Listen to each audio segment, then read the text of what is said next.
Di Hugos Cafe ini bermula dari masalah sepele, senggolan antara Santoso dengan Deki di luar kafe. Tapi pertengkaran mereka berlanjut ke dalam. Deki menghardik Santoso. "Kamu dari mana?" katanya. Santoso menjawab, "Saya dari Kopassus." Rekan Deki, Dedi lalu menimpali.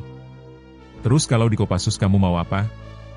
"Kalau mau perang, perang saja," ujar Dedi sambil menghantamkan botol ke kepala Santoso. Ributan pun pecah. Puncaknya Dedi menghujamkan pisau ke dada kiri Santoso. Assalamualaikum warahmatullahi wabarakatuh. Halo teman-teman semua. Selamat datang kembali di Sekilas Horor.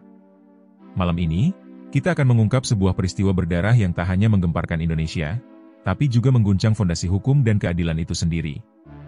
Bayangkan, sebuah penjara diserbu sekelompok pria bersenjata lengkap. Bukan untuk kabur, tapi untuk membunuh 4 tahanan, di balik jeruji besi. Apa yang terjadi di Lapas Cebongan pada Maret 2013 bukan sekadar aksi balas dendam. Di balik seragam, ada dendam. Di balik senjata, ada kemarahan. Dan di balik semua itu, ada misteri yang belum sepenuhnya terungkap. 23 Maret 2013, penjara Cebongan di Sleman, Yogyakarta berubah menjadi ladang pembantaian. 17 orang berpakaian serba tertutup, membopong senapan laras panjang, termasuk AK-47, menyerbu masuk. Tanpa ampun, mereka memberondong 4 tahanan di dalam sel disaksikan sejumlah orang. Percikan darah mengenai tahanan lain yang menyaksikan adegan horor itu. Gilanya para tahanan yang menyaksikan pembantaian itu diminta bertepuk tangan setelahnya. Apa yang terjadi waktu itu? Bagaimana ceritanya? Pembantaian sadis di Lapas Cebongan bermula dari sebuah peristiwa yang terjadi 4 hari sebelumnya. Pada Selasa, 19 Maret 2013 di Hugos Cafe Yogyakarta, Sersan Kepala Santoso, seorang anggota Komando Pasukan Khusus TNI Angkatan Darat meregang nyawa.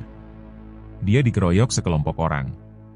Para pengeroyok itu adalah Hendrik Angel Sahetapi alias Deki, Adrianus Chandra Galaja alias Dedi, Yohanis Wan Menbait, dan Gemaliel Yermianto Rohiliu alias Adi yang kemudian ditangkap dan ditetapkan sebagai tersangka. Di Yogyakarta, Deki dan kawan-kawan yang berasal dari Nusa Tenggara Timur dikenal dekat dengan kelompok preman. Mereka kerap nongkrong di klub malam di Yogyakarta. Dan biasa dimintai mengamankan sejumlah tempat hiburan malam. Deki sendiri dikabarkan pernah bergabung dengan ormas bentukan Hercules. Meski kemudian ia keluar, Deki juga pernah terlibat kejahatan di kota pelajar itu. Ia bahkan 2 kali ditahan polisi atas kasus pengeroyokan yang menewaskan orang lain, bahkan pemerkosaan. Kembali lagi ke Sersan Kepala Santoso, pengeroyokan di Hugos Cafe ini bermula dari masalah sepele, senggolan antara Santoso dengan Deki di luar kafe. Tapi pertengkaran mereka berlanjut ke dalam. Deki menghardik Santoso. "Kamu dari mana?" katanya. Santoso menjawab, "Saya dari Kopassus." Rekan Deki, Dedi lalu menimpali. "Terus kalau di Kopassus kamu mau apa?" "Kalau mau perang, perang saja," ujar Dedi sambil menghantamkan botol ke kepala Santoso. Ributan pun pecah. Puncaknya Dedi menghujamkan pisau ke dada kiri Santoso. Anggota Kopassus dari grup 2 kandang menjangan itu pun tewas dalam perjalanan menuju rumah sakit. Setelah itu, video rekaman CCTV pengeroyokan ini sempat diunggah oleh akun samaran ke YouTube pada 17 Agustus 2013. Kabar kematian Santoso segera tersebar. Pada Selasa siang, beberapa jam setelah pengeroyokan, para pejabat komando daerah militer Diponegoro bertandang ke markas kepolisian daerah Yogyakarta. Komandan Kopassus Grup 2 Kandang Menjangan ikut hadir kepada polisi. Para pejabat militer menanyakan perkembangan kasus kematian anak buah mereka. Dalam pertemuan itu, sumber Tempo bercerita, tentara meminta polisi menyerahkan kasus ini kepada mereka, tapi permintaan itu ditolak. Belum sampai 24 jam dari peristiwa pengeroyokan Santoso, polisi akhirnya meringkus kelompok Diki di sebuah asrama di kawasan Lempuyangan dan tempat lain di Yogyakarta. 4 orang itu pun langsung ditetapkan sebagai tersangka dan ditahan di markas Polda Yogyakarta. Tapi 2 hari kemudian pada Jumat 22 Maret 2013 mereka dipindahkan ke Lapas Cebongan dengan alasan sel di markas Polda Yogyakarta sedang direnovasi. Hari-hari menjelang pembantaian di Lapas Cebongan penuh dengan ketegangan. Bahkan sampai sebelum akhirnya kelompok Deki ditangkap polisi, rasa kusuk soal akan adanya syuting besar-besaran oleh anggota militer menyebar lewat pesan pendek di kalangan warga Nusa Tenggara Timur yang tinggal di Yogyakarta. Wartawan Tempo Jajang Jamaluddin menuliskan detik-detik kedatangan kelompok bersenjata itu sampai akhirnya menemukan target mereka di sel Blok A nomor 5 Lapas Cebongan. Rekonstruksi penyerangan itu dilaporkan dalam artikel berjudul Malam Jahanam di Cebongan yang terbit pada 7 April 2013. Pada Jumat sore, kedatangan Deki dan kawan-kawan yang dipindahkan dari sel Polda Yogyakarta rupanya disambut sejumlah tahanan. Mereka membuat pesta kecil dengan menyeduh kopi dan teh serta merebus mie instan. Para penghuni tahanan bahkan memanggil Deki dan kawan-kawan dengan sebutan abang. Meski begitu, Deki tampak cemas. Berkali-kali ia bertanya kepada tahanan lain soal penjagaan dan pengamanan penjara. Ia juga sempat bertanya kepada sipir Cebongan apakah mereka punya persenjataan lengkap. Sipir pun menjawab, lengkap. Ada laras panjang, laras pendek, bahkan senjata kejut. Kepala penjara Sukamto pun merasa cemas saat menerima Deki dan kawan-kawannya pada Jumat siang. Para pejabat dan sipir penjara sudah mendengar desas-desus akan adanya aksi balasan atas kematian Santoso. Sukamto bahkan menggelar rapat bersama jajarannya dan menghubungi Kepala Kantor Wilayah Kementerian Hukum dan Hak Asasi Manusia Yogyakarta. Mereka sepakat akan meminta bantuan pengamanan tambahan dari polisi. Tapi ketika Sukamto menghubungi kepolisian daerah Yogyakarta, tak ada respons. Gara-gara bantuan pengamanan yang diharapkan tak jelas, Sukamto dan para pejabat Lapas Cebongan memutuskan untuk mengembalikan Deki dan kawan-kawannya ke polisi pada keesokan harinya sambil berharap tak ada kejadian apa-apa pada malam harinya. Tapi harapan mereka meleset. Pada malam harinya, apa yang ditakutkan pun akhirnya terjadi. Sabtu dini hari 23 Maret 2013 sekitar pukul 00.30 pagi, dua sipir di meja piket dikagetkan suara gedoran dari pintu luar. Setelah dicek melalui lubang pintu, di luar terlihat sesosok lelaki berbadan tegap dengan penutup kepala yang digulung hingga jidat. Kami dari Polda mau bon tahanan, kata pria itu sambil menunjukkan sehelai surat. Samar-samar, sipir melihat tulisan Polisi Daerah Istimewa Yogyakarta di surat itu. Sang sipir membalas, besok pagi saja sudah malam. Tapi sang tamu misterius mendesak. Ia bahkan mengancam akan meledakkan penjara. Mendengar ancaman itu, sipir pun membuka satu daun pintu dan seketika 16 orang lain yang menenteng senjata laras panjang menerobos masuk. Rombongan itu masuk ruang kortir memecahkan kaca penyimpanan kunci sel. Tapi rupanya kunci sel dibawa pulang oleh Kepala Pengaman Lapas Margo Utomo.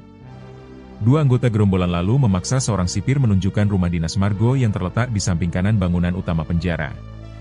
Margo pun diseret ke gerbang utama penjara.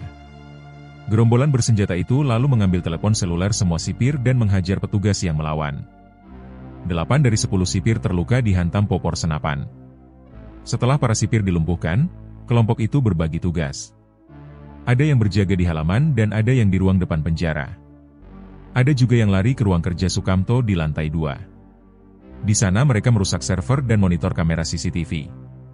Di bawah, 4 anggota penyerbu menyeret Margo dan seorang sipir ke ruang tahanan di Blok A dan meminta mereka membuka pintu kamar nomor 5. 2 pegawai lapas itu diperintahkan untuk tiarap. Begitu pintu kamar nomor 5 terbuka, 2 penyerbu menerobos masuk dan berteriak, "Mana kelompok Diki?" Para penghuni sel yang sedang tertidur langsung terkejut dan terbangun. Penyerbu berteriak lagi, "Kalau tidak ada yang mengaku kalian saya tembak atau penjara ini kami ledakan." Karena tak ada yang menyahut, si penyerbu langsung memerintah, yang bukan kelompok DKI minggir ke sini, sambil menunjuk sisi kanan sel. Cara itu rupanya ampuh. Para tahanan membelah dua. 32 orang berkumpul ke sisi kanan. Di sisi kiri tinggal 3 orang yang bertahan. Dan seketika senapan menyala. Deki yang pertama ambruk disusul Huan. Dedi yang berusaha lari juga terjungkal ditembak. Setelah menghabisi 3 orang, sang penembak mencari satu target tersisa yang bernama Adi. Rupanya saat tahanan diminta berpisah, Adi menyelinap di antara puluhan tahanan lain. Dia duduk berlutut di dekat dinding dan menyembunyikan wajahnya. Tapi rupanya si juru tembak mengenalinya. Saat tadi menongak, satu tembakan jarak dekat menghajar mulutnya. Malam itu 4 orang tewas di berondong peluru. Kepada tahanan tersisa, si penembak berseru, "Selamat, kalian tidak jadi mati. Ayo tepuk tangan." Puluhan tahanan yang ketakutan bertepuk tangan meski tak keras. Tapi tiba-tiba selesai mereka bertepuk tangan, ada seorang tahanan berseru, "Hidup!" "Kopassus?" Si penembak menghardik, "Siapa itu?" berteriak, "Ku tembak kamu." Sebelum meninggalkan kamar nomor 5, salah satu dari kelompok penyerbu itu menghampiri 3 jasad di sisi kiri ruang sel. Dan tiba-tiba tubuh-tubuh yang sudah tak bergerak itu kembali dihajar timah panas. Setelah memastikan semuanya tewas, kelompok penyerbu itu bergegas meninggalkan penjara. Kasus penyerbuan lapas Cebongan menggegerkan tanah air. Komisi Nasional Hak Asasi Manusia turun ke lapangan menyelidiki kasus ini. Di tahap awal, investigator Komnas HAM menemukan setidaknya ada 30 selongsong peluru di sel nomor 5 itu. Adapun dari rekonstruksi penyerbuan itu disebut hanya berlangsung 15 menit. Telunjuk pun mengarah ke Komando Pasukan Khusus Grup 2 Kandang Menjangan yang bermarkas di Kertasura, Solo. Tapi waktu itu Kepala Seksi Intel Kopassus Grup 2 Kandang Menjangan Kapten Wahyu Yuniartoto menegaskan tak ada anggota Kopassus yang keluar markas di malam penyerbuan. Setiap anggota yang keluar selalu tercatat, kata Wahyu. Sementara itu, Panglima TNI Laksamana Agus Hartono membantah adanya kemiripan penyerbuan Cebongan dengan strategi perang militer. Adapun Kepala Staf Angkatan Darat, Letnan Jenderal Pramono Edi Wibowo menyatakan tidak ada bukti yang jelas dan cukup mengenai keterlibatan anggota TNI dalam penyerangan penjara Cebongan. Meskipun begitu, TNI membentuk tim investigasi beranggotakan 9 orang yang disebut Tim 9. Pada awal April 2013, Tim 9 mengumumkan hasil investigasi mereka selama 6 hari. Kepala Staf TNI Angkatan Darat Pramono Edi Wibowo menyebut ada indikasi anggota TNI terlibat dalam peristiwa ini. Sedangkan Wakil Komandan Pusat Polisi Militer TNI Angkatan Darat, Brigadir Jenderal Unggul Yudhoyono mengatakan 11 anggota Kopassus Grup 2 Kandang Menjangan terlibat dalam penyerbuan itu. 9 menyerbu ke dalam. Sementara 2 orang lain meski sempat menghalangi tetap dianggap terlibat karena mengetahui rencana penyerbuan. Ketua Tim Investigasi, Brigjen Unggul K. Yudhoyono, menyatakan dalam penyerangan tersebut, senjata yang diperoleh pelaku berasal dari tempat latihan mereka di Gunung Lawu. Unggul Yudhoyono juga menjelaskan penyerangan ini murni karena spontanitas. Para pelaku adalah teman seangkatan almarhum Santoso selama pelatihan. Mereka tak terima teman mereka dibunuh preman. Hasrat itu makin membara karena mereka menganggap harus menjaga semangat yang dianggap telah dilecehkan para preman itu. Meski disambut positif oleh berbagai pihak, hasil investigasi Tim 9 tak memuaskan Koordinator Komisi untuk Orang Hilang dan Korban Tindak Kekerasan atau Kontras, Haris Azhar. Menurut dia, apa yang diungkapkan Unggul hanya mengungkap sebagian fakta, sebagian lagi disembunyikan. Ada gap besar antara temuan TNI dan temuan Kontras. Penyerbuan itu pasti direncanakan, ujar Haris. Ia menduga TNI berkuku mengatakan penyerbuan itu tak direncanakan agar hukuman para pelaku lebih ringan. Di lain sisi, rupanya apa yang dilakukan oleh Serda Ucok dan kawan-kawan mendapat dukungan dari massa yang tergabung dalam koalisi organisasi masyarakat sipil pendukung Hankam. Mereka mendukung apa yang dilakukan oleh Serda Ucok karena menurutnya itu bagian dari pemberantasan premanisme dan gangster. Dengan begitu Serda Ucok dan 11 temannya layak untuk dibebaskan dari hukuman. Beberapa bulan kemudian, pada Juni 2013, sidang kasus penyerbuan lapas Cebongan akhirnya digelar di Pengadilan Militer 211 Yogyakarta. Ratusan pendukung Kopassus menggelar aksi di Pengadilan Militer Yogyakarta, sejak persidangan belum dimulai. Dalam aksinya, mereka membentangkan gambar Serda Ucok berukuran besar. Mereka membentangkan gambar Ucok sambil naik di pagar Pengadilan Militer. Di bawah gambar Ucok ini, terdapat tulisan, "Bebaskan ke-12 prajurit Kopassus Ksatria." Jika majelis hakim tetap menghukum Ucok CS, maka mereka tidak berpihak pada pemberantasan preman, teriak pengunjuk rasa saat berorasi di Pengadilan Militer Yogyakarta. Dalam aksinya, mereka juga membentangkan berbagai spanduk dan poster yang bertuliskan, "Stop talking about human rights if you cannot be fair." Bebaskan 12 prajurit Kopassus Ksatria Pahlawan Masyarakat, "We love Patch, we love Kopassus, we never love gangster," dan lain-lain. Dalam ruangan sidang itu tetap berjalan, terdakwa utamanya adalah Serda Ucok Simbolon. Dalam proses persidangan yang berjalan sekitar 4 bulan. Dalam proses persidangan, para prajurit Kopassus mengakui perbuatan merencanakan penyerangan sebagai balas dendam atas kematian salah seorang kawan mereka, Serka Heru Santoso, yang diduga tewas akibat pengeroyokan 4 korban di sebuah kafe di kota Yogyakarta. Serda Ucok Simbolon mengakui, dirinya menjadi penembak 4 tahanan yakni Hendrik Angel Sahetapi, Yohanes Wan Manbait, Gamaliel Yermianto Rohiriwu, dan Adrianus Chandra Galaja, dengan menggunakan senapan standar Kopassus, AK-47. Atas kejadian tersebut, Hakim Pengadilan Militer Yogyakarta, Letnan Kolonel Joko Sasmito akhirnya memvonis Ucok dengan hukuman 11 tahun penjara dan pemecatan. Adapun anggota Kopassus lain yang terlibat mendapat hukuman beragam, tapi hukuman mereka lebih ringan ketimbang vonis terhadap Ucok Simbolon. Serda Ucok berjanji setelah upaya hukum selesai akan memboyong keluarganya pindah ke Yogyakarta. Ucok mengaku sangat terkesan dengan masyarakat Yogya yang selama proses sidang telah mendukungnya dan terus memberikan semangat. Jika nanti sudah selesai upaya hukum, saya dan keluarga akan menetap di Yogya. Kita akan bersama-sama memberantas premanisme, tegas Ucok di teras Pengadilan Militer 211 Yogyakarta seusai sidang. Pernyataan anggota pasukan Kopassus Grup 2 Kandang Menjangan Kartosura itu spontan disambut sorakan ratusan orang yang ada di halaman pengadilan militer. Massa yang berasal dari gabungan puluhan elemen masyarakat itu tak henti-hentinya meneriakan, "Hidup Kopassus, hidup Kopassus, bebaskan Kopassus." Apa yang terjadi di Lapas Cebongan bukan sekadar tragedi, tapi juga polemik besar yang membelah pendapat masyarakat hingga hari ini. Ada yang menyebut Serda Ucok dan kawan-kawan sebagai pahlawan penumpas premanisme. Tapi tak sedikit pula yang menyebut mereka sebagai pelanggar hukum berat yang bertindak semena-mena di luar keadilan. Di titik ini, kita ingin tahu menurut kalian, apakah tindakan itu layak disebut keadilan jalanan?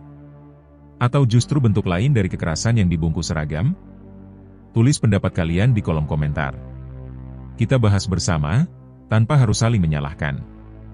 Karena terkadang, batas antara benar dan salah, begitu tipis dan kabur. Terima kasih telah menonton Sekilas Horor. Jangan lupa like, share, dan subscribe agar tidak tertinggal kisah kelam lainnya yang tak boleh dilupakan. Sampai jumpa di video berikutnya. Wassalamualaikum warahmatullahi wabarakatuh.